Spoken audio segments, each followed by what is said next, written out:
When I was 10 years old, my grandfather, who was a poker player, showed me a card trick, and it absolutely blew me away.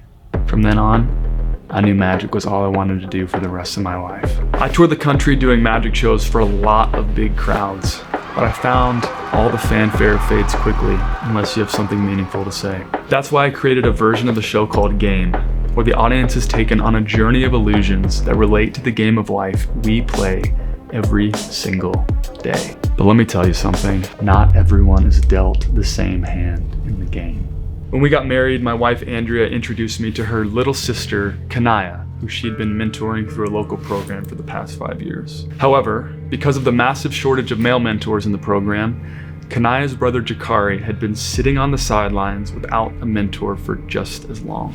Many of the boys on the list to be matched with a mentor live incredibly challenging lives. Jakari comes from a single-parent household, raised primarily by his mom and grandmother. Jakari was 4 years old when his mom suffered through 2 strokes and underwent brain surgery, which left her partially disabled. There were no strong male figures to look up to, no consistent family income, no guarantee of even being able to make it to school each day. Jakari was dealt a bad hand. So knowing all of this, Andrea asked me to hang out with Jakari. After finding out that we share a similar interest in cars, I picked him up to go look at the coolest cars we could find. First, we walked into a Mercedes dealership, and his 10-year-old eyeballs turned big as dinner plates when he saw their top-of-the-line models glimmering on the showroom floor. His eyes got even bigger when the salesman encouraged us to hop in those cars and take some photos together. His eyes stayed this big as we proceeded across the street to the Audi and the Porsche dealerships, where those salesmen encouraged us to do the same. We had an awesome time together. But on the ride home from the dealerships, Jakari was sitting in the back seat of my car, silent. I could tell something was on his mind. He hadn't said a single word since we started driving. Then he looks at me in the rearview mirror and he hesitates, as if he's building up the courage to say something he's never had the courage to say before.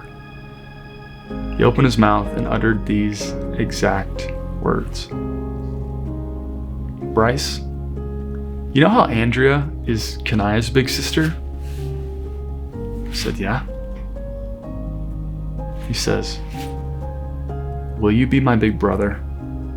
I said, "Of course." That was 4 years ago, and I'm pleased to tell you that Jakari has been my little brother ever since. In fact, since then, Jakari's brother Junior also asked me to be his big brother. The reason I share this story with you is because on that day at the dealerships, Jakari taught me something. Knowing the wildly different hands we were dealt, he could have asked me for anything, like money or any of the other shiny prizes in the game, but he asked me for what his heart most desperately desired: a relationship. For me to love him and for him to be able to put his trust in me.